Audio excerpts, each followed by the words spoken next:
prove the point. I'm not technically a midget or a dwarf, you'll be pleased to know. Or not pleased, because we're engaging and we're equal opportunities, so that's all good. But I'm actually 5 foot and 3/4 of an inch. Thanks very much. So to be a midget or a dwarf, I'd have to be 4'7", so I've got a good 5 inches to play with, and it's in my top road home, so let's fucking get cracking. So I'm in the middle of writing a show for the Gestival Festival. Has anybody ever been to Gestival before? Yeah? So that's why I've got my big fat notepad to make me feel even, well, it's actually probably just a normal size, isn't it, Alex? It's probably just a normal size for a normal human, but you'll find that I'm not a normal human, so let's see what happens. So I've just got some notes, so if I look down, that's why. So my show is called The Littlest Homeowner, because I'm small and I bought a home. So, yay, I'm now an adult, I've got a mortgage and everything. Oh. Shit! What the fuck was that about? I'm bothered about who my local MP is now, never gave a shit before. Couldn't care less. I'm bothered about when my bins are taken out and which fucker leaves theirs out till the following week. Because in my street, it's like, you know, it's like, is it green or blue? We don't have any brown bins in my street. It's there. Nobody cares about their gardens, do you know what I mean? There's no rubble or anything, so that sounded like it was going to be a racist joke, didn't it? But like, I brung it back, do you know what I mean? I like was there and I feel like I pulled it back. I don't even know. So yeah, so I bought a flat in November. Now everybody, who's a homeowner in this room? Yeah, so there's a couple. Be proud, you know, because we're in Heaton, which is the renter's paradise. So I actually lived in Heaton up until I moved out. So I've got a love for Heaton because it was the first place that I lived when I did move out. But when I was totting up kind of how many houses I've lived in, I have moved house 20 times.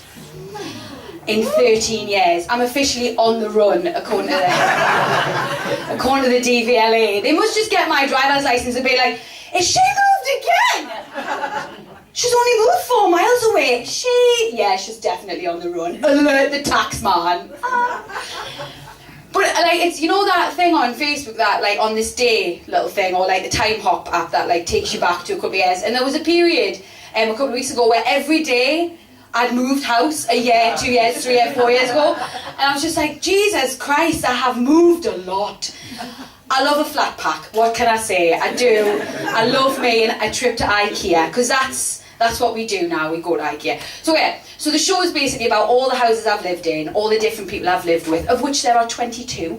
I've had 22 different housemates. I know, they're all still alive as far as I'm aware. Most of them not really speaking to me, but you know, when I lived in Jesmond with 3 girls, all I'm going to say is it was the Great Thermostat War of 2006. It was. Who's shared a house before? Who's ever lived with? It's shit, isn't it, right? It's like a really fine line between like splitting the bill 6 ways over a holiday period. Like, that's really difficult. For people who have never lived with other people. If it's Christmas or if it's like the summer, splitting any bill of any kind is really difficult because somebody was in that house and 4 people weren't. So somebody owes more than somebody else. And when a phone bill comes through, my God, batten down your hatches. Somebody's milk is going to go missing. I feel like those are the skills they should teach you in school, like how to survive a shared house. Like lots of the houses I've lived in. So I've lived in Heaton, Jesmond, Jesmond Vale. I've lived in Hetton Le Hole. It's not French, it's shit.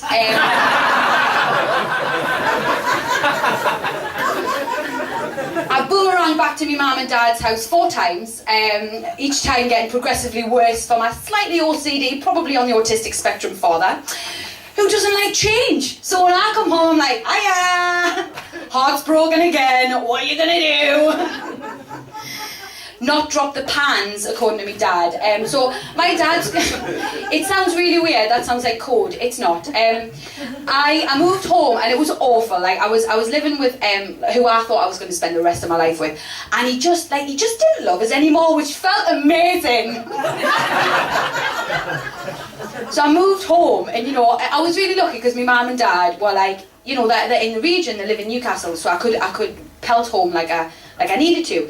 And I was sobbing my heart out on the sofa, and my mum goes, well, of course you're upset, sweetheart. You're special to no one now.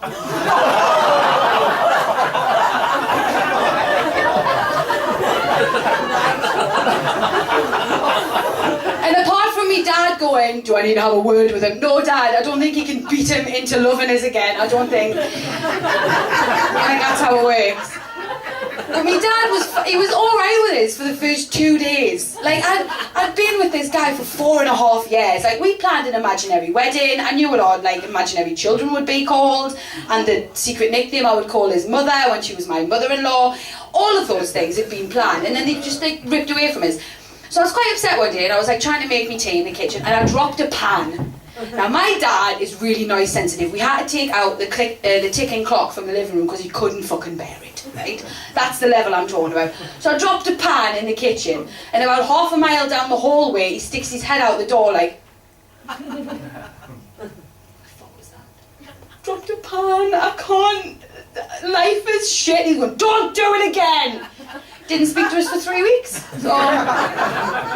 And moving back home was really hard because I was 27 at the time, and I'd moved out when I was 19, and apart from a couple of ping pong years, like a couple of weeks in between house tenancies and stuff, I hadn't been home for a like sustained period of time.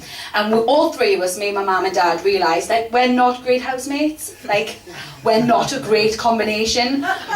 Because I'm a dick to live with, right, according to my dad, because I like to do things that my dad does not like me doing, i.e. having food in my bedroom. Because one time, right, when I was 8, I snuck some Weetabix in there and I dropped it on the floor, and I had to buy a new carpet, because as everybody knows, when milk goes on a carpet, it stinks until the end of time. And it's like concrete. So I was a 27-year-old heartbroken woman, and my dad was going, no food in your bedroom. I'm like, oh yeah, man. So I wasn't allowed hot liquids either, because apparently that's a thing that I'm not to be trusted with, according to my dad.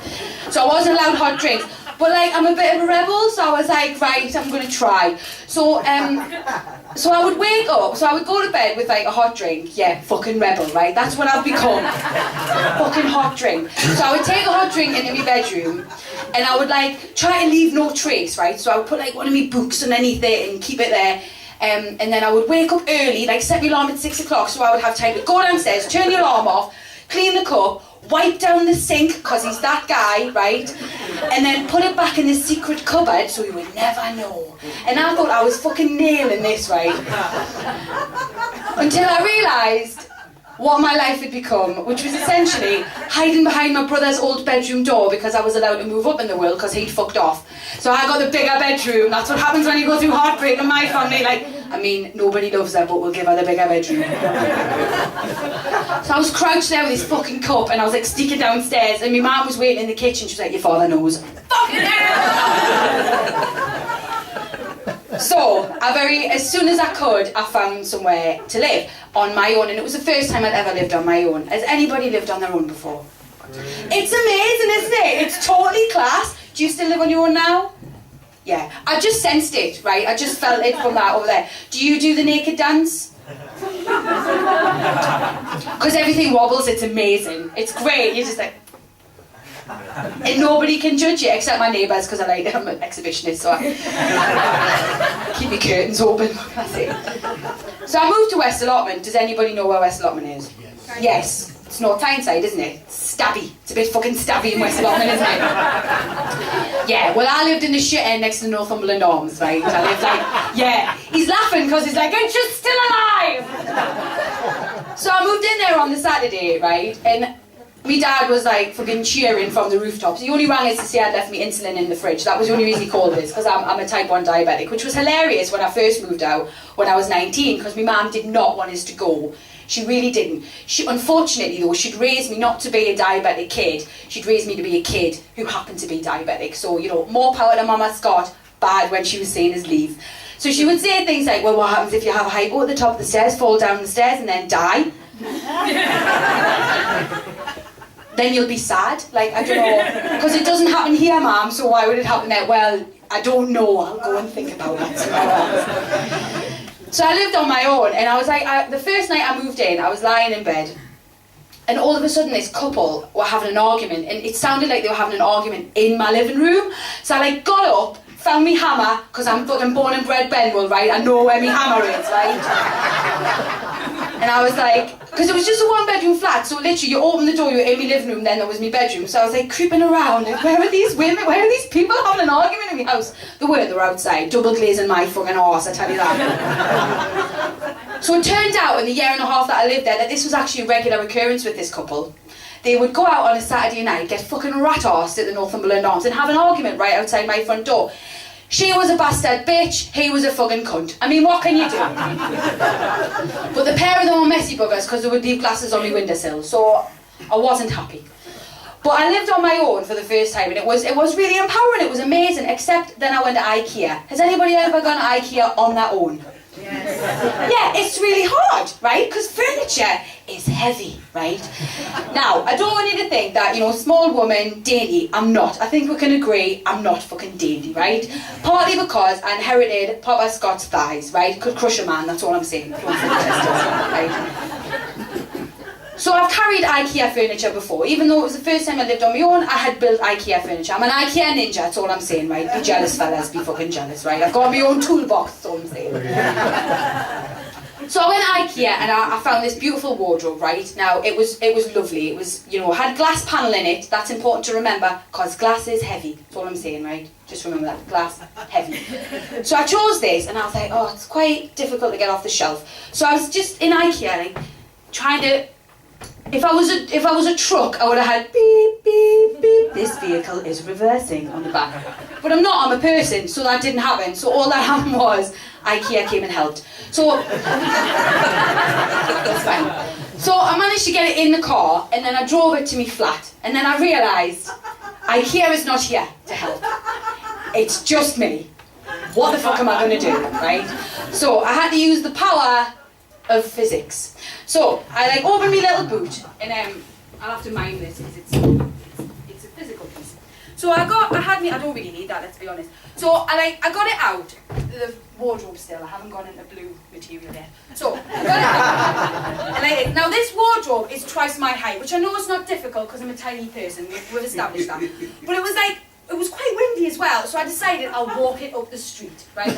Like it's me drunk brother, right? So I was doing really well, right? I was walking up the street and then I hit a rivet in the pavement. I don't even know how to do it, so I had to walk it back down the street until I found another rivet and managed to get it in the door. So I was knackered, right? So I thought, I'm not building this bugger until tomorrow. So then it seemed like Monday night, 10 o'clock was a really good time to start building my IKEA wardrobe. That felt like that was a great way to introduce myself to my neighbours. So most of you, I imagine, are familiar with IKEA furniture. On the first page of your IKEA instruction manual, it's got the little man with the big nose. Yes, we know him? We know him?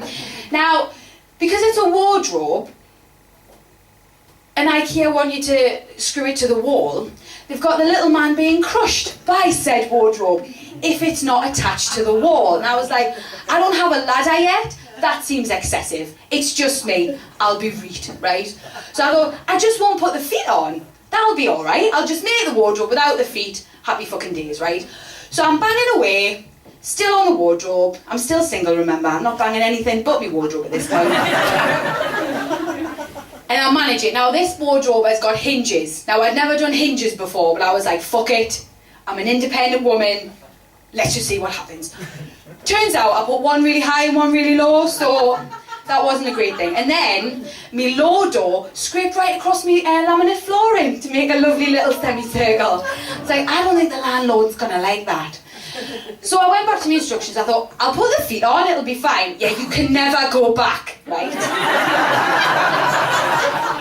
In IKEA folklore, once you miss a step, you're doomed. It's horrific. So then I just basically had a wardrobe that I could only use one of the doors.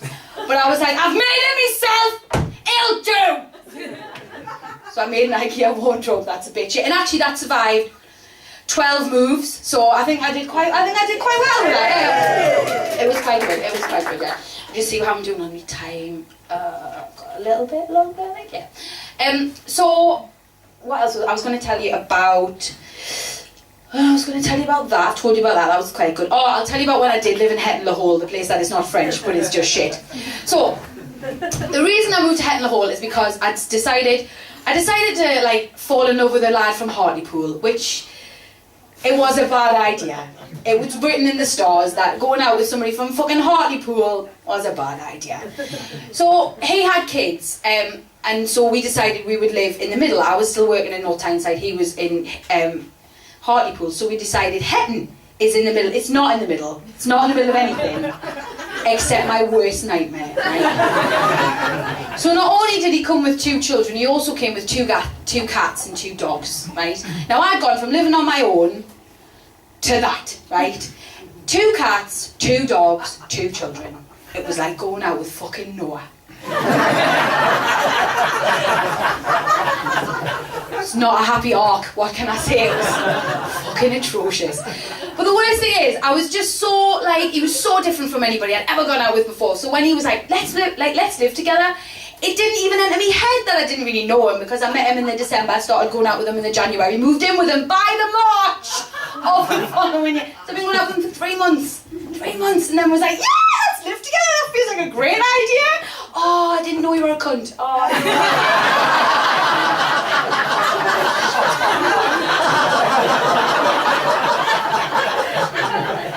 only I'd known. So we were broken up by May, and I was back with me dad by June. It was not good. He wasn't speaking to us by the September and wanted us back the following January. And when he found out I was single this year, which this happened 3 years ago, but this very year, I broke up with another boyfriend. It happens a lot. What can I say? I'm not great making people stay. So I'm all right. I'm fine with it. You know what I mean? Got a vibrator. I'm read. He sent us a dick pic. Like, it was horrendous. Just out, like, he was going, oh, how are you? Blah blah blah. Like, I hear you're single. And then I got a cock shot. I was like, I don't want to see that. I've seen it before. It wasn't impressive then. It's not impressive now. Like that in my phone. Can't get away from that. So that was good, living in Hetton. But I will leave you with one last story, and then I'll bugger off and you can enjoy the rest of your night. So, I am a very unusual Geordie because I do not drink and I never have. Just let that soak into your psyche. I am the weird one, no judgment on you, don't even worry about it. I said that in Middlesbrough, somebody went, no, and walked out. Fun time. So I don't drink. So I've never had that thing where I'm too pissed to remember where my keys are. Like, that's just me on a normal night out, to be fair. But I have lived with a lot of drunken people, right? And these are the things that have happened to me as a result of them being drunk. One housemate decided to leave a key in the front door and then let herself in and go to bed and leave it there overnight. And she had a massive key ring of a cuddly duck. So could probably be seen from space. I'm surprised we weren't broken into. Somebody decided to have a rave at 3 AM when they came back with their friends. Not a fan of that. Didn't enjoy that. Too much MDMA in my house for my liking. Sorry, Rowan. But I've lived a lot of places. I've met a lot of brilliant people. I've come to the conclusion that I am a knob to live with. My father was right. I am a dick to live with. And that's a lot of what the show is about. All of the bad things about living with me. And like, I live on my own, and that's totally cool. But the moment that I realised that I had to move out happened in September of last year. I was lying in my bed, and me and my housemate, Danielle, we were the only people in the house that shared a wall. Everybody else were quite far away from each other. We shared a wall. And the moment that I could hear her boyfriend's ball sack slapping against her vagina, that was the moment right there. I was like, I need to get out of shared accommodation. I can't live like this anymore. So that's what I did. That's like, she's the impetus for me to have gone out, because I was like, I can't do that anymore. I can't be like, oh, hiya, yeah, you're a normal person, I've just heard you skin against skin. And I got so paranoid when the guy I was going out with, when he came round, like, we were so quiet, it like wasn't even fun, do you know what I mean? It was like, and it wasn't his fault and it wasn't my fault, it was just like sound waves, that was the problem. So yes, you've been absolutely lovely. I'm just going to do that because that's much more comfortable for me.